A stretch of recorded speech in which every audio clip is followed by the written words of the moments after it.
Welcome to the Grow Your Business and Grow Your Wealth podcast with Gary Helt. Gary is an expert in helping business owners put together a plan that will provide a better future for their businesses, themselves, and their families. On the podcast, Gary interviews other professionals who share his vision, and together they share secrets and strategies any business owner can use to build a better financial foundation for your business and your life.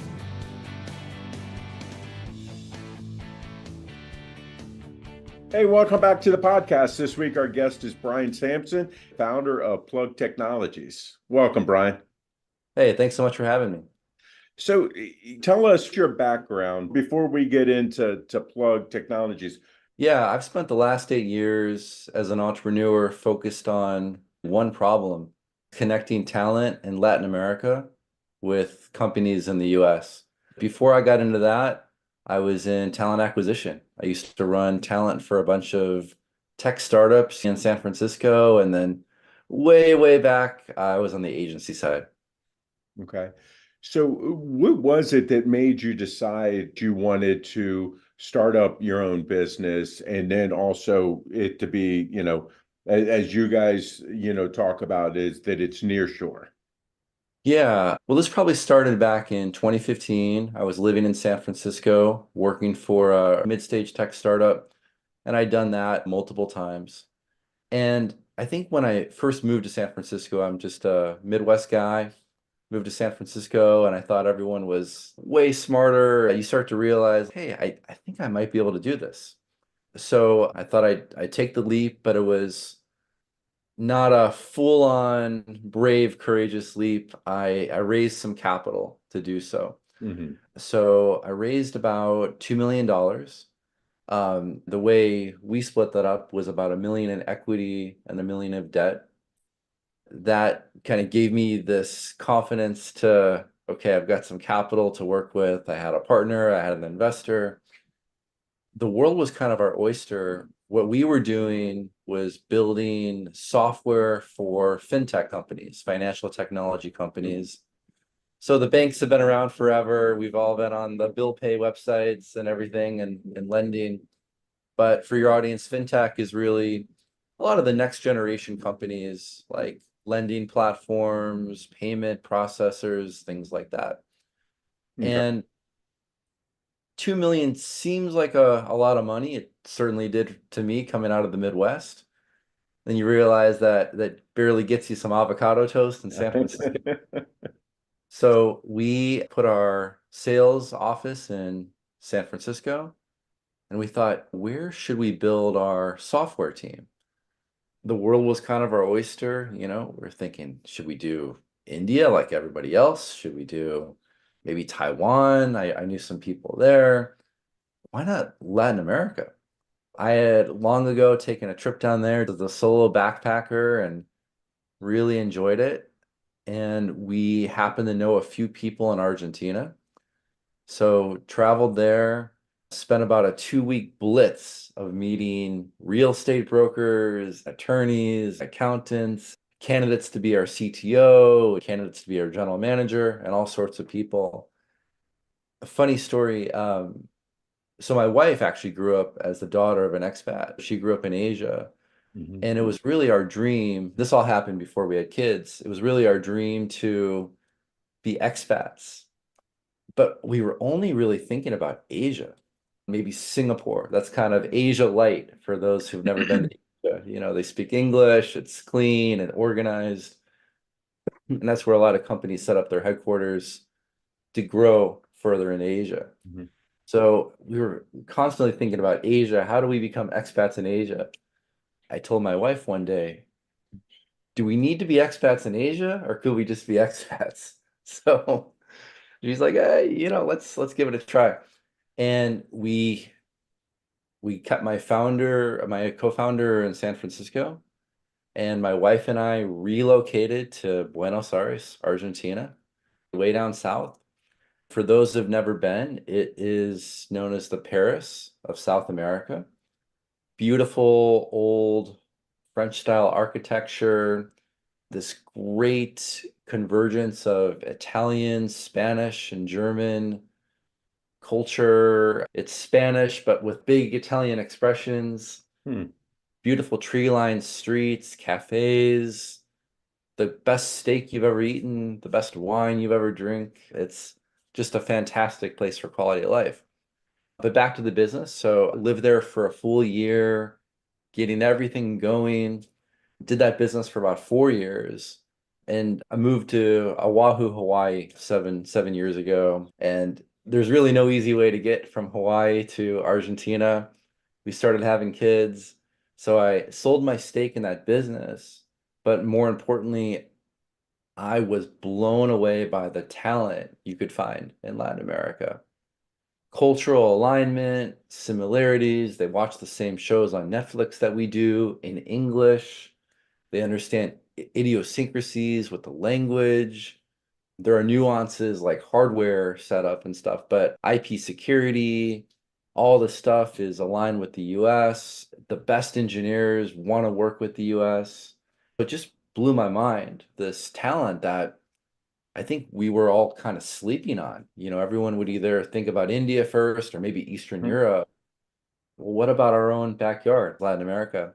So I've spent the last 4 or 5 years working on two other companies that do Latin America. The most prominent is Plug Technologies, and I'll speak on that in a second. That's what led me to Latin America and this world called nearshoring. You guys call it nearshoring because it's so close. When they take stuff out of the US technology wise, like you said, they're usually going to, India or for in Asia or whatever. Um, I guess what are your business? What are the services that you guys are providing to Sure. businesses here in the US? Yeah, sure. If you don't mind, maybe I'll first just give a definition for the audience of Sure. onshoring, nearshoring, offshoring, because it gets all mixed up and it's easy to get these things Great. sorted out. So, onshoring means the same country. For example, this happened big time during COVID when everybody could work remotely. You're a tech startup in San Francisco and you put your team in Nebraska, right? Same country, lower cost place.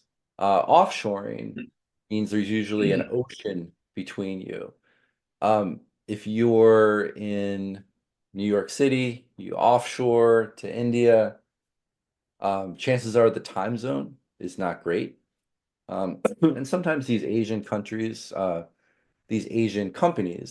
will adjust their work schedule so it's the Great. full alignment, they're working the night shift so they can match up, but not always. And especially for companies that offshore to Asia, cost is almost always the leading driver of this.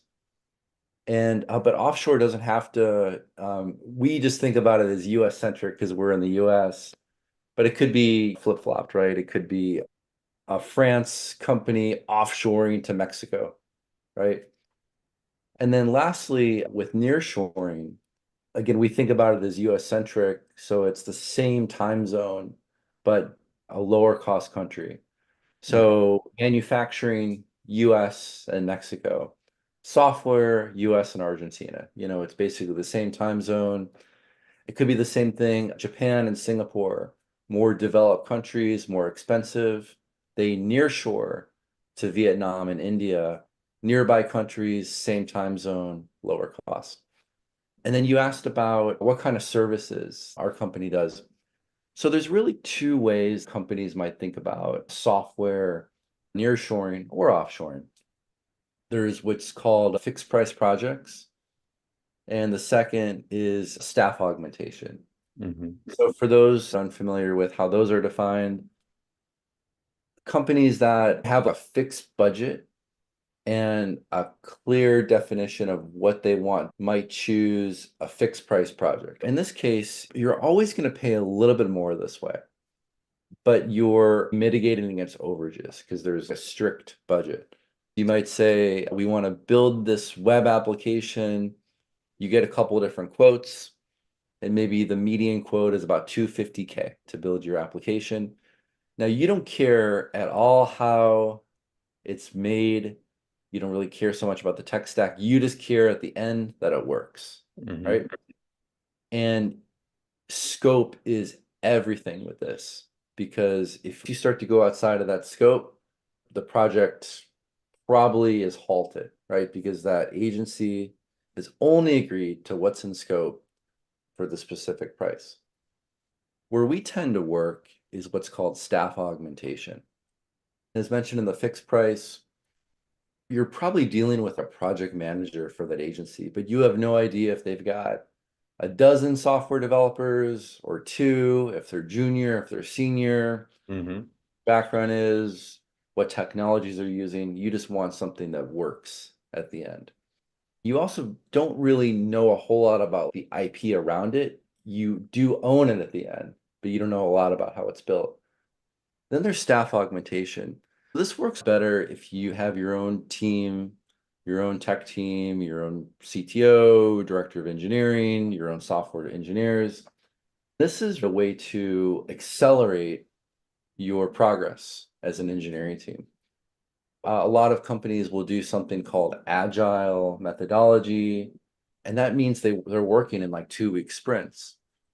So they'll kind of gather the requirement of what they're trying to build, the features, whatever they're working on, and then they work in this 2-week sprint where they build, they code, they test, they launch, they see the feedback from the market. Maybe it's good, maybe it's bad, maybe the executives want to go in a totally different direction, which often happens in this fast-moving world. So that idea you had for that fixed price project, maybe that's even out of date, right? So this staff augmentation model allows you to move a little bit quicker. Why do we call it staff augmentation? You're basically using a talent agency, and that's what Plug Technologies, that's what my company does. We're a talent agency, and we have access to all this talent. We've got the recruiters in South America. We've got the payroll infrastructure, the operations team, the administration, the compliance, all the stuff that you'd possibly figure out.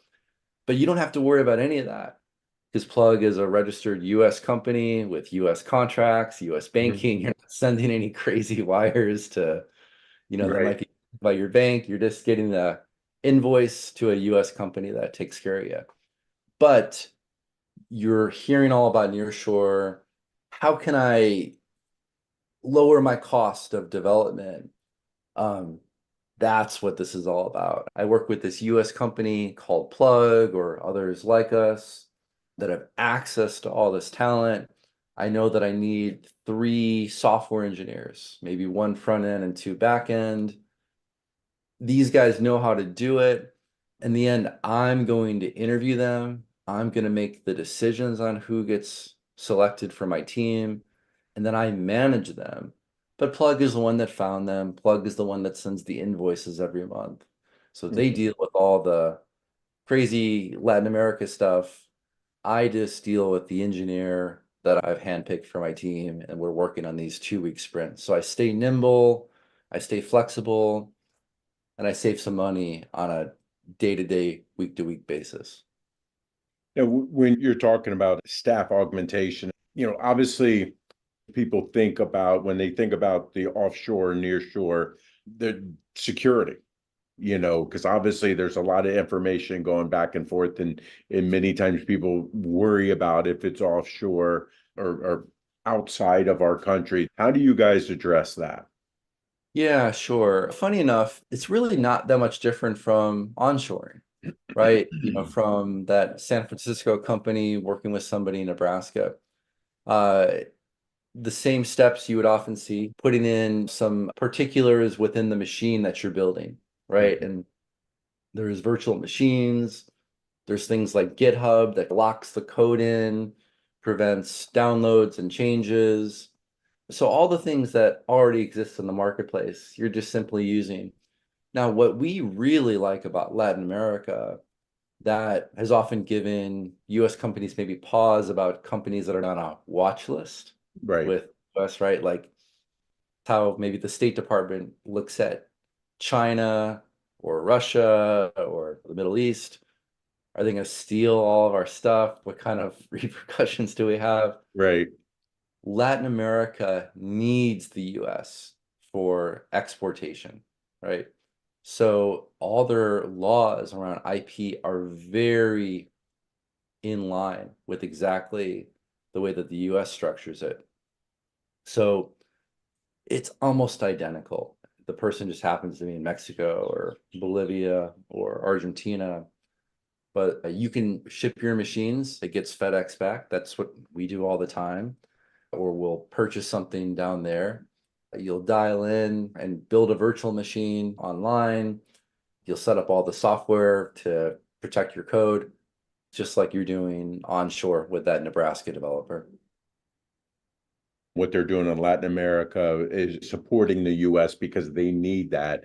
Understanding that lots of times there's a language barrier when you choose to nearshore or offshore. How do you guys overcome that? Yeah, it's a great question. So obviously Spanish is, except for Brazil where it's Portuguese, but otherwise Spanish is the first language for Latin Mhm. America. What we've seen, and I think because the world is, at least the Americas, it's capitalist, right? And the better you get, the more money you make. Interestingly enough, what the technical talent in Latin America has seen, their development skills impact their rate, but their English fluency greatly impacts their rate. Okay. So there's this huge motivation for them to not only become fluent English, but US style fluent English. Right. So I'll even just give you kind of a silly example that I'm stealing from somebody else who said this. If you tell someone in India to take a hike, they're probably grabbing their backpack and Right. getting ready to go on a hike. You tell that to somebody in Argentina, they're like, okay, I'll back off here, right? Right. So they understand these nuances around the US language, the idiosyncrasies, the semantics, the colloquialism. They think in the English style that we use. I'm blown away often because actually a lot of people ask me, so is your Spanish improved? The funny thing is, since I've left Argentina, I use Spanish in my daily life. But what's really funny is I speak English exclusively to my team because their English is that good.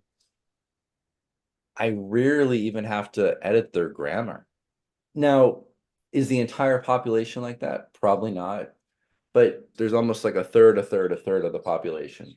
A third of the population that's working is totally fine with working domestic their whole life. They'll never need to learn English. They don't care.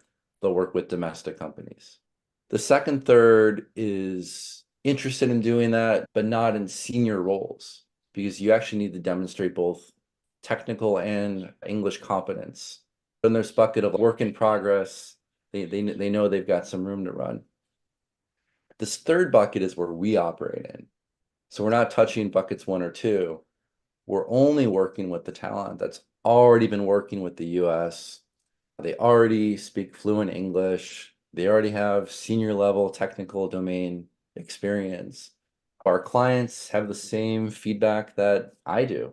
They're not stressing about Spanish. It's English all the time to get their projects done. So the US based companies that try to outsourcing, if it's nearshore or offshore, what are some of the common mistakes that you see them make that doesn't make them successful in doing this? Yeah, I think the biggest mistake is referring to them as low-cost resources. Let me dive in because I think there's 2 threads there. The first thread is around value, and the second thread is around culture. You wouldn't do that in the States. Like you wouldn't do that with your Nebraska team. You wouldn't Right. just refer to them as low-cost resources. They have names, real people.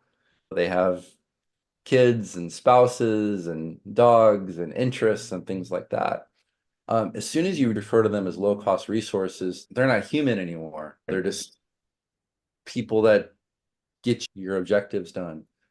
That's why staff augmentation is different, because you're opting in to have these people as part of your team, your company. You're looking at that for the long run. So number one, don't refer to them as low-cost resources. Try to make the effort, get to know them as people. And the second is recognizing that you're choosing nearshoring often more for the value provided, because nearshore is not the cheapest option in the marketplace. It's certainly way cheaper than onshoring if you're in the Right. US, but it's not a race to the bottom with cost. What you're really looking for is value and arbitrage. It's really labor arbitrage, that you can get a senior level person for the cost of a junior level person stateside, right? That's really what you're optimizing for.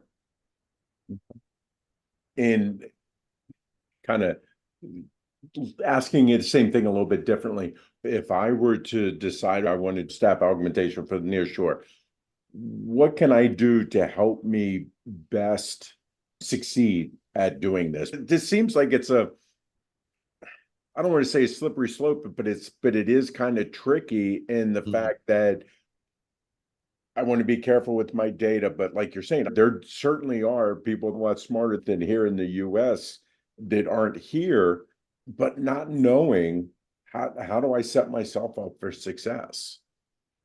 Yeah, so I think I would say two things. Number one, I would look at this just like if I were hiring in the US, recognizing that the US isn't all equal either, right? If there's 50 different states, if I was going to film a movie, I'd probably go to LA first. I wouldn't go to Dallas. If I was in oil and gas, I'd look at Houston. If I was in New York, Right. I'd look at finance. So you recognize that Latin America is not one country, right? Right. And I know that sounds obvious. You've got a very smart audience, but I've seen more people forget about this than not, recognizing that there are talent pockets, right? And we've talked a lot about technical, but there's all sorts of interesting talent in Latin America. Nicaragua, Honduras, a lot of Central America has built up a really strong call center, customer service Hmm. world, right? Their English is phenomenal. They're on Central Time Zone. It's not a whole lot different from having your call center in Utah. Um, Mexico has become a mecca of auto manufacturing, right? Argentina, Yeah. software engineers, so on and so forth. Recognizing that each business has their own unique culture, their unique outcomes. What are they trying to accomplish? What's their budget? Leverage an expert agency, could be Plug, could be others that can give them some guidance. I wouldn't make your decision without talking to some experts on the region of Right. where should I start, what countries, what cities, is there value in picking a country but not a city? Should I have everybody together collectively? Uh, Latin America is not much different from the US. They like working from home. So forcing them to go to an office in Monterrey, Mexico might restrict you on talent, just as you would requiring them to go to your office in Chicago. So all in all, just recognizing that it's a collection of totally different and unique countries. They all have different talent pockets, and going about it really the same way you would build your team in the States. With the way technology is now, with Zoom and everything else that we have, or any other type of online service, Teams and so forth, I think it is. Distance doesn't make any difference anymore. Like you said, if you go out and find the talent, does it really make a difference where that talent is? I think that many people, because I know I didn't never looked at it like how you do with the near shore. I've always just looked at outsourcing offshore. It doesn't, make any difference. But I think looking at it in this manner, and then looking at it that, okay, these people are on the same time zone as us, or I'm on the East Coast, they're on Central. That's not that different than if I was dealing with a company out in Utah that was doing some type of support services for me. I May think, I add, yeah, may I add one more thing on sure. this? This may be a little controversial, but Go for it. maybe I'll tell you a quick story. Back before I became an entrepreneur, I was on the executive team of this startup in San Francisco. Like a lot of these cool tech startups, we had all the snacks and Right. pantry, full of stuff and perks and cool things. But we were having a hard time raising our next round of funding. So we laid off a whole team of contractors and we're trying to hold on to whatever cash we had left. We got to work the next morning right after this big contractor slash, and the team was complaining that we no longer had hummus in our office fridge. I'll never forget it. I mean, this is almost a decade later, right? And I'll never forget. I just grew up as a simple guy. I started my career in Chicago, and if we had coffee, that was a big Right. deal. And it just really rubbed me the wrong way. And I'm sure a lot of your audience has seen some of these TikTok videos of the office workers and these Uh-huh. hot tech companies. Are they even working? Are they just going from the smoothie station to the fitness to the Right. Pilates, and then they take their luxury bus home? That doesn't really exist in Latin America. You've got this whole population of hungry, motivated, earnest, enthusiastic, and creative. It's not just about tasks. They can think, they're critical thinkers and hungry without an ounce of entitlement. They Yeah. just want to work and do great things. And I think that is something we haven't talked about on the show today, but that's actually a big driver. If you're a small business owner, you want access to talent. They're not going to be headaches. Right. They're Right. gonna produce for you, build value for your company, and be enthusiastic about that. They're not gonna whine and complain and have this strong sense of entitlement that you're always going to worry about. Right. Right. So, Brian, we covered a lot here in this short period of time. What have I not asked you that you wish I had? Something that really captured and blew my mind. So software outsourcing has grown a little bit every year for a long time, right? And in years past, a vast majority of that, like the slice of the pie that offshore, especially India, was taking from that, the overall pie is growing just a little bit consistently year over year. But India's share of the pie is shrinking, shrinking, shrinking because Latin America's sense of the pie is growing bigger and bigger and bigger. So this is not a new thing. This is not a scary thing. Like I'm taking this huge risk. Google's there, Oracle's there, Facebook, Meta is there, MuleSoft, Salesforce, all these major companies have validated the risk for everybody else. Right. So the risk that maybe your audience is thinking, sure, 10, 20 years ago, sure. In 2024, it's a pretty low risk. Yeah. It's been worked out and figured out by companies that have taken the risk for you. If our listeners like what they hear and want to reach out to your company, how can they reach out to you, learn more about nearshoring? Yeah, thank you. Plug Technologies, that's plug with two G's, spelled Plugg. The website is plugg.tech. Great.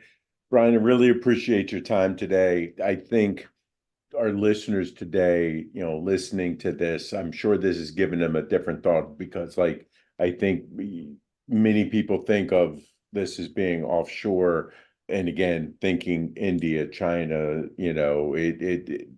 Asia with a lot of this. So I think that this is definitely something that is opening up some people's minds and thoughts because it is close and because it is, same time zone and stuff like that. I think it may give people, something else to think about.